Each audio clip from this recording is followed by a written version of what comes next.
പിണറായിയെ സംബന്ധിച്ചും അദ്ദേഹത്തോടൊപ്പം നിൽക്കുന്ന ആ സംഘത്തെ സംബന്ധിച്ചും കേരളത്തിലെ ഗവൺമെൻറ്റും ജനങ്ങളും പരിപൂർണമായിട്ടും ജനങ്ങളിൽ നിന്ന് ഈ ഗവൺമെൻറ് കൈവിട്ടു പോയി എന്നവർക്ക് ബോധ്യമാണ്. ആവർത്തിച്ച് അത് തെളിയിക്കപ്പെട്ടുകൊണ്ടിരിക്കുകയാണ്. ത്രിതല പഞ്ചായത്ത് തെരഞ്ഞെടുപ്പതിൻ്റെ സൂചനയാണ്. ഒരു നിലക്കും സർക്കാരിന് തിരിച്ച് അധികാരത്തിൽ വരാൻ കഴിയില്ല. കമ്മ്യൂണിസ്റ്റ് പാർട്ടിയിലെ യഥാർത്ഥ സഖാക്കളും തൊഴിലാളികളുമാണ് മാനസികമായിട്ട് ആ പാർട്ടിയെയും പിണറായിയെയും വെറുത്ത് മാറി നിൽക്കും.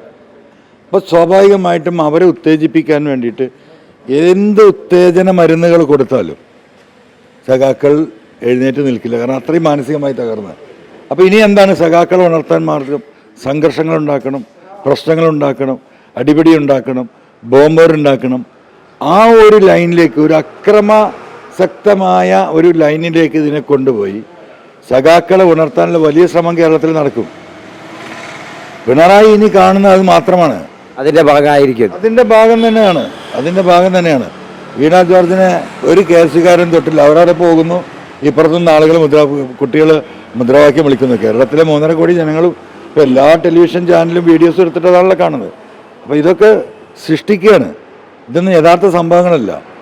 സ്ക്രിപ്റ്റും കഥയും തിരക്കഥയും എഴുതി അതിനെ അഭിനയിച്ച് കലഹങ്ങളുണ്ടാക്കി നാട് കുട്ടിച്ചോറാക്കിയിട്ട് തിരിച്ച് അധികാരത്തിൽ വരാൻ കഴിയുമെന്നുള്ള അവരുടെ അവസാനത്തെ ആശയമാണ്. പക്ഷേ അതും ജനങ്ങളെടുത്ത് വില പോകില്ല.